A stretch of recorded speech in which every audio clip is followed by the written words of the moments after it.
Dandruff के लिए जब पेशेंट हमारे पास आते हैं ना, तो उनके दिमाग में एक ही रहता है कि मैडम कोई अच्छा आयुर्वेदिक ऑयल दे दो, कोई शैम्पू दे दो या कोई हेयर पैक दे दो। पर इसका बेसिक कारण अगर हम देखेंगे ना, तो बुखार के लिए तुरंत दवा ले लेना ये मैक्सिमम लोगों में अभी दिखता है। अब आप कहेंगे कि मैडम डैंड्रफ का और बुखार का क्या संबंध है? तो आइए जानते हैं कि पहले बुखार आता क्यों है। जब भी हमारे बॉडी में कोई अनवांटेड टॉक्सिन आ जाता है या जमा हो जाता है या बन जाता है, जिसे हम आमविष कहते हैं, उसे पचाने के लिए बॉडी का नेचुरल मैकेनिज्म होता है कि बॉडी अपना टेम्परेचर बढ़ा लेती है, जिसे हम बुखार कहते हैं। आइडियली होना क्या चाहिए कि जब ये बुखार आ जाए तो हमें 7 दिन तक लंघन करना चाहिए, आराम करना चाहिए और मंड पेया विलेपी या मूंग का सूप लेकर घर में रहना चाहिए। पर प्रैक्टिकली ये सब लोगों के लिए पॉसिबल नहीं होता।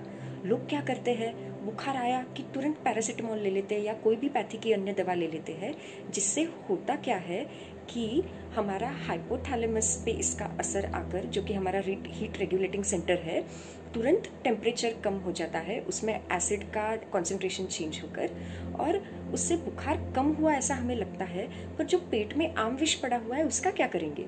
वो तो वैसे ही रहता है, फिर वो हमारे रस धातु में मिक्स होकर उसी से आगे चलकर डैंड्रफ होता है। ये एक रीज़न है।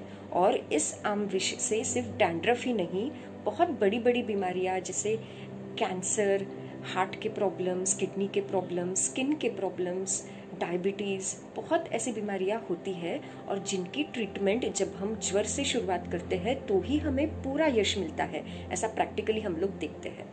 इसके अलावा डैंड्रफ के कई कारण हैं, जैसे बाहर खुली हवा में घूमना, धूल में घूमना, स्कार्फ न बांधते हुए या कैप न पहनते हुए घूमना, तीखा नमकीन खारा अन्न ज़्यादा खा लेना, धूप में घूमना, वात पित्त प्रकृति का होना, या ये सर में डैंड्रफ ये आगे होने वाले सोरियासिस का पूर्व रूप यानी एक लक्षण भी हो सकता है। इसीलिए आपके बारे में डैंड्रफ का क्या कारण है, इसे प्रॉपरली डायग्नोस करके बाद में ही अगर आप ट्रीटमेंट लेते हैं तो ये जड़ से पूरा निकल जाता है। शरीर को तेल भी अगर हम रेगुलरली लगा लेते हैं या रीठा, शिकाकाई, बाकुची ऐसे आयुर्वेदिक दवाइयों के काढ़ों से अगर हम बाल धो लेते हैं ना, तो भी डैंड्रफ कम होने में या न होने में बहुत ज़्यादा मदद हमें मिल जाती है।